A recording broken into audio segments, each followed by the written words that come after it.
BNR gold and diamonds తరుగు తక్కువ బంగారం ఎక్కువ ఇప్పుడు మన వైజాగ్లో.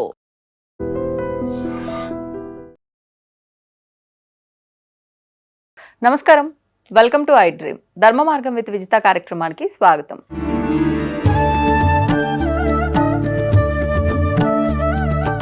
నమస్కారం అండి. శుభమస్తు, ఆనంద సిద్ధిరస్తు. పాత బట్టలు వేరొకరికి దానం చేయటం వల్ల మన ఇంట్లో లక్ష్మీదేవి వెళ్ళిపోతుంది అని నమ్ముతున్నారు అని ఈ మధ్యలో అర్థమైంది. అంటే మాట్లాడుకుంటుంటే వినడం జరిగింది. నిజంగా మన ఇంట్లో వాడిన పాత బట్టల్ని వేరొకరికి ఇవ్వటం అనేది మన ఇంట్లో లక్ష్మీదేవిని మనం బయటికి పంపించేయటమే అంటారా? ఏంటండి ఒకసారి దాని గురించి? రైట్, యాక్చువల్గా అయితే మన ఐటెంలో చేసినట్టుంది. ఈ యొక్క మనం వీడియో చేసినా నాకు ఐడియా ఉంది, బట్ లాంగ్ వీడియోలో నాకు ఐడియా ఉంది. ఇది నథింగ్ బట్ సైన్స్. ఇది సైన్స్ ప్రకారం చూసుకుందాం. సైన్స్ అండ్ సైకాలజీ అండ్ ధర్మశాస్త్రం. I will give a clarification about 3 dimensions. Okay. The first of all, psychological feeling. ఇందాక మీరు అడిగిందే లక్ష్మీదేవి పోతుంది అనేటువంటి భావనలో ఉండే తత్వం. Yes, of course it's true. Lakshmidevi వెళ్ళిపోతుంది అనేది వాస్తవం. లక్ష్మి అని అంటే ఏమిటి? మీరు అనేది డబ్బు అనుకుంటారు, బట్ లక్ష్మి అంటే నథింగ్ బట్ కరెన్సీ కాదు. At the same time of course బంగారము కూడా ఒక 8th పార్ట్. బంగారం కూడా 8th లైన్లో ఉంది. అది ఫస్ట్ కాదు, లేదు. ఫస్ట్ మీకు లక్ష్మి అంటే ఆనందం, హ్యాపీనెస్. రెండవది అందం, అందం కూడా దాంట్లో. మూడవది మనకు ఆరోగ్యం. నాలుగవది ఐశ్వర్యం, అంటే మంచి భార్య, మంచి కుటుంబం. ఆరవది భగవన్నామ స్మరణ. ఏడవది పనివాళ్ళు, అంటే పనివాళ్ళు ఎంత మనకి అనుబంధంగా ఉంటే అన్ని పనులుగా ఉంటాయి. వాళ్ళ ఐశ్వర్యంలో అదొక ఐశ్వర్యం. ఎనిమిదవది బంగారం. ఇంకా డబ్బు కాగితాలు ఎక్కడ ఉన్నాయి? కాగితాలు మీరు అనుకుని కాగితాలు ఉంటేనే ఇవన్నీ. ఈ కాగితాలు అనేవి ఇప్పుడు మీరు అనుకుంటున్నారు, ఇవన్నీ ఏవి లేవు. ఇవన్నీ వెళ్ళిపోతాయనే విషయంలో బట్టలు ఇంకొకరికి ఇస్తే మనకి ఆనందం పోతుంది. ఏ బట్టలు ఇస్తే, ఇది పాయింట్ ఇక్కడ మనకి. నువ్వు ధరించినటువంటి బట్టల్ని అవి దానం చేస్తే అవి మీ ఐశ్వర్యాన్ని కోల్పోతారు. ఇది వాస్తవం. ఇది ఇప్పుడు ఇది సైకలాజికల్గా ఇది ఫిక్స్, అందరి మైండ్లో ఉంది. దాని సైకాలజీ అవుతుంది. ఎలా అవుతుంది సైంటిఫిక్గా చూద్దాం. బట్ హ్యూమన్ హ్యావ్ ఏ, ప్రతి ఒక్కళ్ళకి ఒక రకమైనటువంటి లోపల మనకి అందరికి కూడా హార్మోన్స్, జీన్స్ అన్నీ ఉంటాయి. మనకి ఒక రకమైనటువంటి జీన్స్ ఉంటాయి. ఇవన్నీ కూడా మనకి దీంట్లో డిఎన్ఏ అనే ఐడియా ఉంది మీకు. DNA, the every human have a the beautiful DNA and worstful DNA కూడా ఉంటుంది. ఈ మనిషికి ప్రత్యక్షమైనటువంటి ఆనందం అనే డిఎన్ఏ ఎప్పుడైతే మన బట్టల్లో శాశ్వతంగా ఉంటుంది, అది మన వస్త్రాల్లో శాశ్వతంగా ఉంటుంది, వెంట్రుకలో ఉంటుంది, గోర్లలో ఉంటుంది, పంటిలో ఉంటుంది, శరీరం ఈ స్వేద గ్రంథుల పైన ఉంటుంది. ఈ డిఎన్ఏ ప్రతి ఉంటుంది.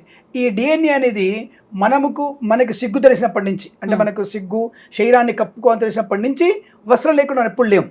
So you have a always last 30 years, last 20 years, 50 years, 70 years నుంచో మన వస్త్రాలు మనతోనే ఉన్నాయి.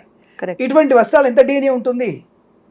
కాబట్టి ఈ డిఎన్ఏ ద్వారా మనకి రకమైనటువంటి అవతలి వాళ్ళకి మన డిఎన్ఏ నుంచి మనకు వెళ్ళాల్సినటువంటి అన్ని వెళ్ళిపోతాయి.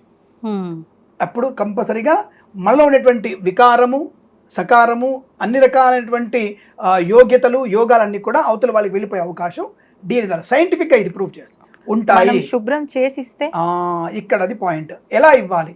యాక్చువల్గా అయితే మనం మన వస్త్రాలని దానం చేయకూడదు, పని వాళ్ళకి ఇవ్వకూడదు, ఎవరికి ఇవ్వకూడదు. ఇది మళ్ళీ తర్వాత వచ్చేసి కాంట్రవర్సీగా మీరే మింగండ్రా, మీరే బీదవాళ్ళకి, అసలు బీదవాళ్ళు లేకుండా చూడాలి ధర్మం చెప్తుంది. బీదవాళ్ళకి ఎందుకు? నువ్వు వస్త్రం కొనుక్కుంటున్నావు కదా, ఆ కొనుక్కుంటున్నప్పుడు 2 జతలు ఎక్స్ట్రా కొను, బీదవాళ్ళకి ఇవ్వు. నువ్వు వాడింది, నీ ముడ్డికంత రాసుకున్నది, నీ ఒంటికి రాసుకున్నది తీసుకొని వాళ్ళు దానం ఇవ్వడం ఎందుకు? ఎవడు చెప్పాడు నీకు ఇమ్మని? నువ్వు ఇవ్వాలనుకుంటున్నావు, right, that's good thinking, it's positive thinking. ఒక 2 వస్త్రాలు కొత్తవి కొను, ఆ కొత్తవి వాళ్ళకి దానం ఇచ్చేసాయి. ఇవి దానం కోసమే కొన్నా నేను. 2 చీరలు కొను, 2 ప్యాంట్లు కొను, 2 కుర్తా పైజాలు కొను, 2 పంజాబీ డ్రెస్సులు కొను, బీరువాలో పెట్టేసి. ఎవరు వచ్చారు టక్కన బీదవాళ్ళకి, మీ ఆయన తెలవకుండా నువ్వు ఇచ్చేసేయి, నీ తెలవకుండా మీ ఆయన ఇమ్మని చెప్పండి, మీ తండ్రి తెలవకుండా కూతురు ఇచ్చేసేయండి, నో ప్రాబ్లం. అలా దానం చేయొచ్చు. నేను దానానికి వద్దంటే, అంటే బీదవాడికి దానం చేయొద్దని నేను చెప్పట్లా. నువ్వు అంటుకొని ఒంటికి పూసుకుని దాన్ని తీసుకుపోయి దానం ఇవ్వడం ఎందుకు? ఇవ్వకూడదు. మరి ఏం చేయాలి? వాటిని తగలెట్టాల్సిందే, బూడిద చేయాల్సిందే. కానీ మనం ధరించిన బట్టల్ని తగలబెట్టడం అంటే ఒక రకంగా మనని మనం అనే ఫీలింగ్ అది అనుకుంటారు. కొత్త ఫీలింగ్స్ వచ్చాయి, లేదు అట్లా ఏం లేదు. అది చేయడం వల్ల మనకి మన డిఎన్ఏ ఎక్కడ వెళ్లకుండా ఉంటుంది. లేదండి మనసు ఒప్పట్లేదు, మంచి డ్రెస్ అండి అంటే ఇట్లాంటి వాళ్ళందరూ కూడా పెద్ద పెద్ద వాళ్ళందరూ చేస్తారంటే డ్రెస్సులు కొంటారు. దసరాకి 2 డ్రెస్సులు, దీపావళికి 2 చీరలు, సంక్రాంతికి 2 చీరలు, మధ్యలో కొత్త వెరైటీ డ్రెస్సులు, ఒక జీన్ ప్యాంటు, టీషర్ట్లు కొని ఇవన్నీ కొని ఇస్తారు. మొత్తం ఈ సంవత్సరంలో ఒక 200 డ్రెస్సులు కొంటారు. ఈ 200 డ్రెస్సులు మళ్ళీ వేయడానికి ఇప్పుడు వేస్తే నెక్స్ట్ ఇయర్ 2027లో ఈ టైంకి ఒకటి వేసుకుంటారు. వాళ్ళు ఒకటే వేసుకుంటారు. ఆవిడ తర్వాత అడిగితే తర్వాత 2027 వచ్చేసరికి ఫ్యాషన్ మారిపోయింది. మరి ఏం చేస్తారు ఫ్యాషన్లో? కిరణ్ శర్మ చెప్పాడని చెప్పేసి ఆ డ్రెస్ నేను వేసుకోను, నాకు అది అయిపోయింది అంటే 400 డ్రెస్సులు అన్నీ కూడా ఇప్పుడు ఏమవుతాయి? ఆలోచించండి మీరు, సమాధానం మీరే చెప్పాలి, కామెంట్ చెప్పండి. అంటే మళ్ళీ వేసుకున్న డ్రెస్సును మళ్ళీ వేసుకోవడానికి 1 year పడుతుంది మీకు. మరి ఈ 300 రోజులు ఏం చేస్తారు మీరు? మీలాంటి వాళ్ళకే జరిగేటువంటి విషయాలు ఇది ఖచ్చితంగా జరిగి తీరుతుంది. ఇవాళ ఆడవాళ్ళకి కానీ ఫ్యాషన్ ఉండే మగవాళ్ళకి కానీ విపరీతమైన డ్రెస్సులు కొని పెట్టేసుకొని కూర్చుంటున్నారు. దానికి ఏం చేయాలి అర్థం కావట్లేదు. ఇవన్నీ దానం ఇవ్వాలంటే మనసు ఒప్పదు ఒకటి, మానసికంగా అబ్బా నేను 5,000 పెట్టుకున్నా, నేను అబ్బా మాల్లో సెంట్రల్ మాల్లో కొన్నాను, నేను అక్కడ కరీంనగర్లో కొన్నాను, అబ్బా బెజవాడలో బెంచ్ సర్కిల్లో కొన్నాను రా, నా ఫ్రెండ్ గిఫ్ట్గా ఇచ్చింది, వేసుకుందామా, నాకు వద్దు, ఫ్యాషన్ లేదు, పడేద్దామా, మనసు ఒప్పదు. రెండింటికి వికారాలు ఉంటాయి సరే, ఆ వికారాల వల్ల ఇబ్బంది అవుతుంది. అదే మానసికంగా దానం చేయాలంటే చేయలేకపోవడం, దాన్ని మానసిక వికారం అంటారు. అందుకే దాన్ని తగలబెట్టి వేసుకోవాలి. అదేంటంటే తగలబెట్టమంటారు, చిచి అది కరెక్ట్ కాదు కదా, ఎవరికైనా పనికి వస్తాయి కదా, రైట్, దానం చేయాలన్న ఉత్సుకత వచ్చిందా, రైట్, ఏం చేయాలి ఇప్పుడు అంటే దాదాపుగా మీరు మనము మనకి బట్టలు ఉతికే వాళ్ళు చాకల వాళ్ళు ఉడకబెట్టేవాళ్ళు. ఇదివరకు కాలంలో కుండలలో వేసి ఉడకబెట్టేవాళ్ళు. నది దగ్గరికి వెళ్ళి సోడా వేసి బాగా ఉడకబెట్టేవాళ్ళు. ఉడకబెట్టి అక్కడే మొత్తం ఆరబెట్టేసి సాయంత్రం ముడగట్టుకొని వచ్చేవాళ్ళు. అలా మనం అలాంటి వేడి నీళ్ళల్లో, అంటే మన చేయి పెడితే చర్మం ఊడిపోయే వేడిగా ఉండాలి నీళ్ళు. ఆ వేడి నీళ్ళల్లో ఫస్ట్ డే, సెకండ్ డే మళ్ళీ వేడి నీళ్ళల్లో మళ్ళీ ఆరబెట్టాలి, మళ్ళీ ఆరబెట్టాలి, మూడోసారి మళ్ళీ చేసేసి తర్వాత దాన్ని ఏదైనటువంటి ఒక రకమైనటువంటి, అంటే మన యాక్చువల్గా అయితే గోమూత్రం అందులో వేస్తాం. గోమూత్రం వేసి 4వ రోజు గోమూత్రంతో, అంటే ఎక్కువగా ఒక బాటిల్ గోమూత్రం వేసి వేడి నీళ్ళలో మరగబెట్టేసి దాన్ని తీసి మళ్ళీ 5వ రోజు మళ్ళీ శుద్ధి చేసి మళ్ళీ వాటిని ఒక మంచినీళ్ళలో ఉడకబెట్టి ఆరబెట్టి ఇస్త్రీ చేసి, చెంబు ఇస్త్రీ ఇంకో ఇస్త్రీ చేసి అప్పుడు వాటిని దానం ఇవ్వాలి. ఇంత ప్రాసెస్ చేస్తా ఉంటాయండి. ఒకప్పటి అంటే నాణ్యత ఉన్నాయి, ఇప్పటి నాణ్యత ఎక్కడ ఉన్నాయి? అంటే దానం ఇవ్వడం, నాణ్యత లేని దానం ఇస్తాను అర్థం, మీకు అర్థమైందా? ఇంత ప్రాసెస్ వరుసగా చేస్తే దానం ఇస్తాను అర్థమైంది మీకు. దానం ఇచ్చేది ఉంటే నాణ్యత ఇవ్వాలి, లేకపోతే ఇలా చేసి ఇవ్వాలి. అప్పుడు కానీ మన DNA మనకి బాగుపడదు, మనకు లక్ష్మీదేవి ఒకరు వెళ్లకుండా ఉంటుంది. లేదంటే DNA రూపకంగా మీరు అనుకోండి, సైన్స్ ప్రకారంగా DNA ద్వారా వాళ్ళకి మన ఆలోచనలు, మన వ్యక్తిత్వాలు, మన వికారాలు, కామరూపాలు, మనకు ఆశా దృక్పథం, నిరాశ, నిస్పృహలు అన్నీ వాళ్ళకి వెళ్ళిపోతాయి. అలా వెళ్ళిపోవడం వల్ల వాళ్ళకి నీతో పాటుగా పాజిటివ్ కూడా పోయిందిగా, ఉన్న పాజిటివ్ కొద్దిగా మనకి అది కూడా పోతే ఇంకేముంది మనకి. కాబట్టి ఆ పాజిటివ్ అనేది లక్ష్మీప్రదము. కాబట్టి అటువంటి ఇవ్వడం వల్ల మనకి ప్రయోజనం లేదు, ఇవ్వకూడదు. మరి ఏం చేయాలంటే ఇలా చేసి ప్రాసెస్ చేసి ఇవ్వగలిగితే, ఇప్పుడు కొన్ని అంటే అన్ని రకాలవి కాదు, కొన్ని రకాల పల్చడి వస్త్రాలు ఉంటాయి, దాన్ని ఒకసారి ఉతుకుని 2 సార్లు ఉతకండి వాటిని, అలా చేయాల్సింది. వాటిని చేయడం వల్లనే DNA ఉండకుండా ఉంటుంది. లేదా DNA అలాగే ఉండి మనలో ఉండే అన్ని రకాల వికారాలన్నీ కూడా వాళ్ళకి వెళ్ళిపోతాయి. దానివల్ల మంచి అవ్వచ్చు, చెడు కూడా అవ్వచ్చు. కాబట్టి ఎట్టి పరిస్థితుల్లో మనం దానం ఇవ్వకూడదు. ఇస్తే ఇలా ప్రాసెస్ చేసి మాత్రమే ఇవ్వండి అని నేను స్పష్టంగా చెప్పబడుతోంది.